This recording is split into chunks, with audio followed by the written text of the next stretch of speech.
the voice of nature speaks to us through the scene of the shepherds, the voice of human reason, manifested in the laws of an empire, also offers us a valuable clue. Luke 2, in verses 1-4, continues his narrative by informing that Jesus' birth in Bethlehem was catalyzed by a decree from Caesar Augustus. In those days, Caesar Augustus issued a decree that a census should be taken of the entire Roman world.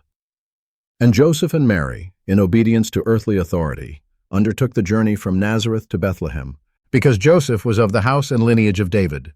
Insight 3. Caesar Augustus's census and ill-timed journeys. Let us contemplate for a moment the grandeur of this operation. The Roman Empire, vast and powerful, was an administrative machine that prided itself on its order and efficiency. A census, which required each individual to travel to their ancestral city of registration, as Joseph did, journeying to Bethlehem, was an operation of colossal logistics. Think of the millions of people across the entire empire who would move simultaneously, a veritable river of humanity along the roads of that time. Now, with our hearts open to the logic of that empire, let us consider, would it make sense for such a pragmatic and organized power, seeking efficiency in tax collection and maintenance of order, to decree such a vast movement at the height of winter?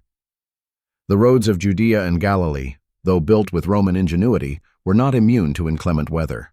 In December, routes would turn into muddy paths, often impassable for carts and even for those traveling on foot. Imagine the challenges: respiratory illnesses, common in crowds, and intense cold. The risk of dangers and assaults increased with difficulties in movement and the vulnerability of travelers.